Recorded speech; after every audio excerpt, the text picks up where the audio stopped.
What's up? Time to talk real about our hormones. I gotta love technology. I don't know if my Wi-Fi is gonna hold out.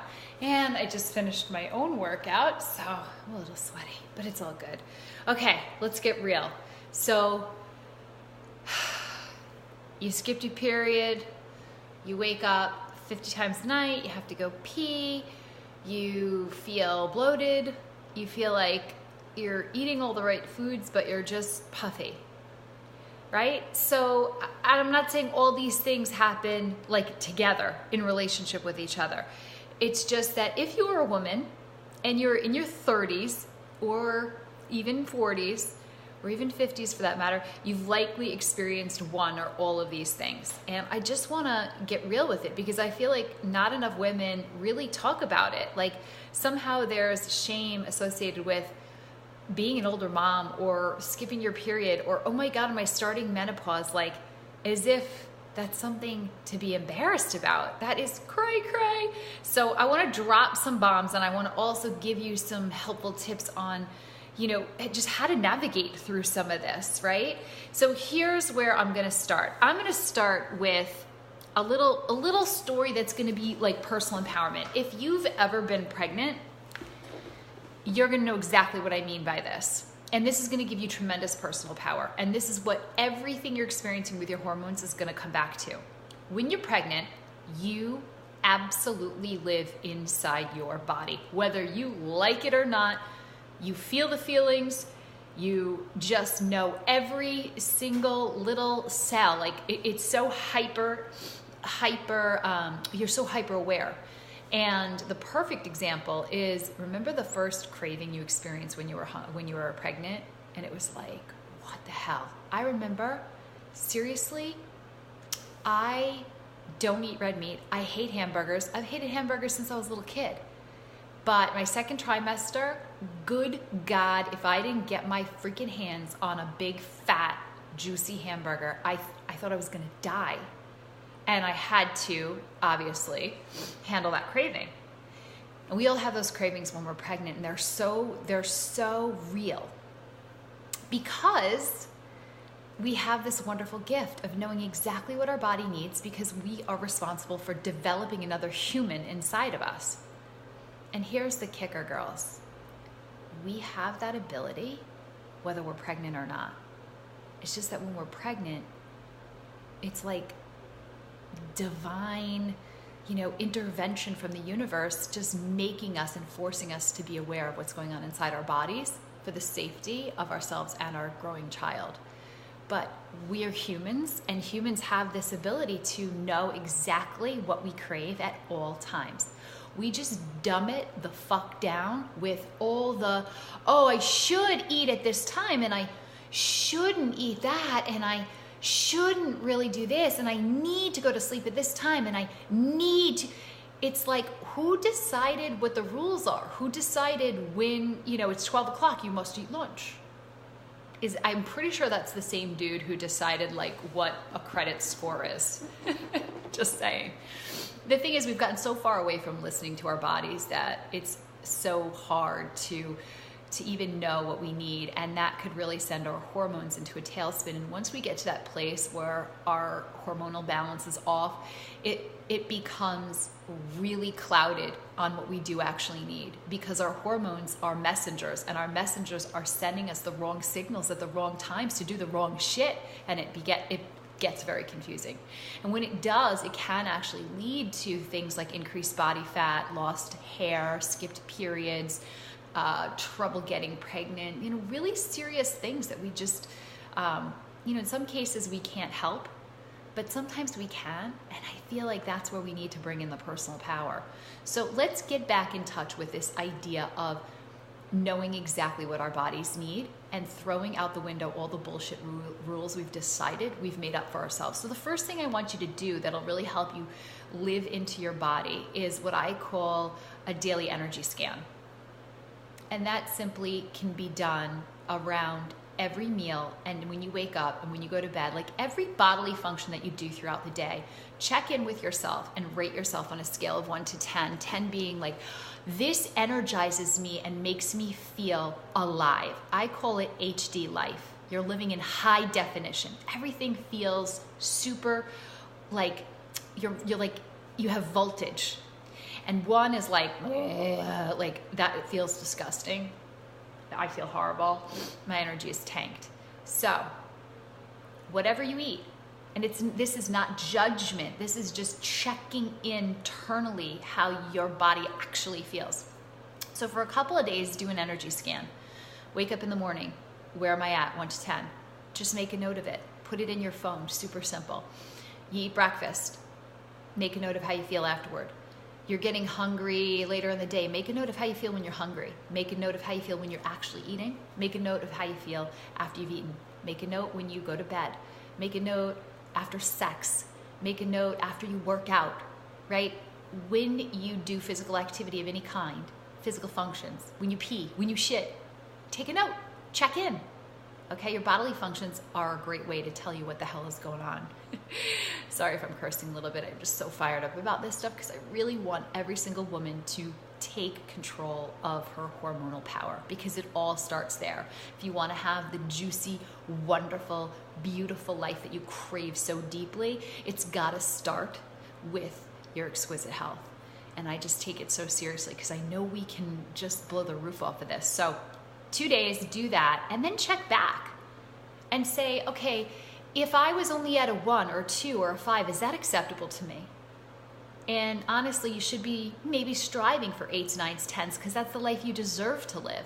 So if you have anything that is below that 8, question it and ask yourself, why am I continuing to do this behavior if it doesn't make me feel like I'm living a life of freaking rapture, right? So then you can start to adjust, right? Maybe you're on a meal plan that tells you you've got to eat, kidney beans, half a cup at 6 p.m. And you do that, and then you're bloated, and it doesn't work. But you're like, no, this is what's on my meal plan, so I got to do it.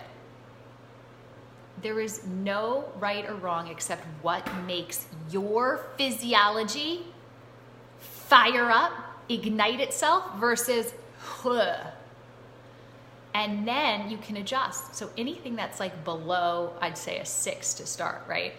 Start adjusting. And now here's the next step. The next step is, for 2 days after that, you're going to ask yourself this question every single time you do anything. Does this make me feel good? And or what would make me feel good right now? I get up every morning and I ask myself, because I know that I want to work out. I know that I want to go running. The winter, it doesn't make me feel good. It's not my jam. And I used to fight it, and I used to muscle through it. And what happened was I was getting injured, and I was stressing my body out, and I was getting bloated because the cortisol levels I was jacking up, just thinking about going running in the cold, were really screwing with me. And what I learned to do is just accept the fact that it's okay. I don't like the winter. Give myself some grace. Find something that does work. So on days that I'm feeling it, I go. On other days, I walk. And you know what? I don't beat myself up about it. And I'm fitter than I've ever been. So go figure, right? Check in with yourself and really ask that girl, those cells, this flesh, what does that girl need to feel sexy and radiant today? That's always going to help you put your hormones back in balance. Okay, so start with that. Energy scan, then asking yourself, what feels good? What do I need today? And the more you practice this, the more in touch you actually get. And you will return yourself to that like pregnant state where you're like so hyper aware. It's like, I need a pickle immediately. If I don't get it, somebody's gonna die. That's how you should be living your life. Because when you feed yourself from that truest place, your body gets what it needs, and guess what it's gonna do for you? Freaking everything, from make millions of dollars to impact millions of people. Your skin's gonna glow, your hair, everything. So I wanna end this with a couple of issues that I see happening a lot, and it's something that's happened to me. I went through a period of tremendous stress, and I stopped getting my period. And it freaked me out so bad, and I was like really embarrassed about it. I thought there was something wrong with me. I was like, how is this possible? You know, I'm in such good health. What happened? And so I went the traditional route. I went to my OBGYN and I was like, I haven't got my period in months and I'm really stressed out and I'm starting to, fix that. I'm training really hard. I'm working out. I'm running. I was on this plan to run a half marathon every month. And she was like, okay, well, we'll put you on 10 milligrams of progesterone and we'll see how you do. I was like, okay, I'll take that. I'll run with it. But here's the thing. She's prescribing me a hormone that my body naturally produces that it wasn't producing. And we get caught up in thinking that our doctor is going to just tell us the right answer for our bodies and not have any personal power in that. A doctor is just simply a coach to advise you and to say, here's some suggestions. Here's what could happen. Here's what couldn't happen. This is probably what's going on based on my educated opinion. But educate yourself. Know as much about what's going on under the hood of your skin as you do your car when you take it to the mechanic. That's crucial.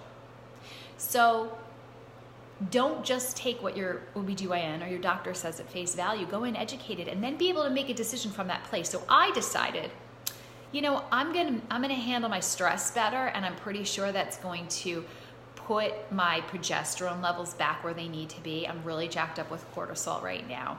And I was able to manage it. And that's not gonna always be the case, right? I think there's a perfect blend between Western medicine and some Eastern philosophies, but here's some tips I can give you right now.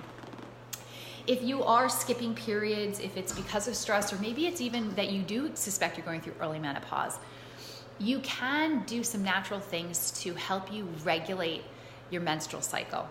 And some of it's nutrition-based and some of it's energy-based. So let me give you a couple of awesome nutrition tips first. Number one, foods that create blood flow, like papaya, and there are lots of herbs as well. I'm a big fan of parsley teas and sage teas, which aren't they're not that easy to come by. You can get them on Amazon. I think that Numi is the one that I've used. Those are great because they increase your circulation, and particularly around your uterus, which is what you want. You want to stimulate blood flow around there. And the other thing you can do is take warm baths, learn to manage your stress better by maybe powering down your electronics an hour or two before bed and really removing that shit from your bedroom. Another thing you can do is it comes back to sleep, right? And getting enough sleep.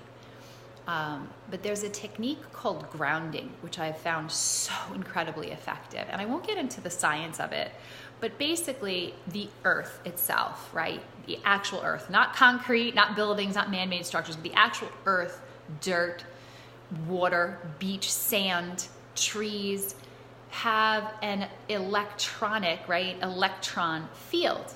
So do we. When our skin touches earth, it has a neutralizing effect, right? There's this electron transfer taking place, and we call it grounding. And so what that does on a hormonal level for us, it's actually nature's fabulous reset. So make it a point to get out in nature. And when you're out there, despite the weather, go touch a tree. Yeah, I'm a tree hugger. But go, that's why we feel so good when we're at the beach, because there's this electron transfer happening that actually resets us and our endocrine function. So that can help regulate not only your menstrual cycle, but your sleep cycle, right? All of these things that have a rhythm, which is what we want to get back into. It's something called homeostasis. So again, I'm not going to bore you with the science, but that's another thing you can do. Manage your stress, grounding, getting the electronics out of your bedroom. There's so much other stuff. The last thing I want to say is, as far as if you are starting to go through early menopause and you're waking up during the night, even if you're not going through early menopause and you wake up in the middle of the night, how many women have done that, right? Whether you're in a hot flash or not. We beat ourselves up about it. We wake up and then we're like, crap, I really need to get some sleep. I've got this. I've got to do this. I've got to be on point. I've got to deliver. And then you can't fall asleep because you have just totally created hormonal chaos and make it impossible to fall back asleep. So here's what I suggest doing. Number one, do not, if you have to go and pee, that's fine, but do not get out of bed Do not turn on the light. Do not grab your iPhone. Do not start reading. If you cannot fall back asleep, even though the urge is real to just say, screw it, I'm getting up, that's it. Don't do that. Just lie in bed. And here's what I want you to do. Give yourself a break. Instead of being so pissed that you can't fall back asleep and then getting super frustrated and judgmental about it, and then you're like having heart palpitations, just breathe into it. Give it gratitude and give it space. Whenever in your schedule do you have time to lie in your snuggly bed and just feel your comforter? Feel the lusciousness of your pillow. Hear your hubby breathing in and out, the man that you love, right? Take it all in. It's a beautiful gift. And just accept it for what it is instead of trying to fight it. And just lie there. Just be still. What thoughts come into your head? Start to expand your mind and just allow your body to naturally do what it needs to do. Because here's the thing, girls. If you woke up, it's probably for a reason. Maybe you did have to pee. That's okay. Maybe your body just woke up. The more grace you give yourself and your physiology, the less it's going to fight you. Every single time you buck against your own system, you're creating this very tumultuous environment where you are producing hormones or increasing hormones that really have an effect on your body fat, on your menstrual cycle, and on, if you are in menopause or you're trying to get pregnant, all those things get affected. So if you want to drop body fat, which I know a lot of people are focused on because it does keep you healthier and it does lead to longevity, it doesn't tax your system. One of the best ways to do that has nothing to do with eating and working out and everything to do with how you manage your hormones. So I hope this was helpful. I jumped around because there's so much I could dive into here, but I think the big takeaway is this. Know wholeheartedly that you are truly in personal power. As a physiologist, I've studied Western and Eastern medicine for 21 years. That's the underlying theme of everything I've ever learned and everything I've ever gone through as a woman. I know that for sure. That when you listen to your body and get really super freaking quiet, that girl will never ever steer you wrong. And some days she's gonna want a glass of wine and a piece of chocolate, and that's perfectly okay. Some days she's gonna wake up in the middle of the night, that's okay too, right? The only rules you have to subscribe to are the ones your body sets for itself, because when you do that, you unleash your inner fire. That's all I want for you. Hope this was helpful. Comment below, let me know if you're interested in I'm thinking of doing like a 4-day mini energy healing workshop. Like each day, I'm gonna give you guys a different meridian healing exercise to run with for your day. So drop a comment below. Let me know if you'd be interested in doing something like that, because I'm super fired up, but I'd love to do that. They're super easy exercises. So let me know, and maybe I'll run like a 4-day mini workshop right here in Ladies Who Lunge, and I'll just teach you like one meridian healing exercise every day. Hope that's cool with you. If you're liking what I'm throwing down, throw me a comment. So much love. Thank you so much for joining. Have a great weekend, girls. Love you.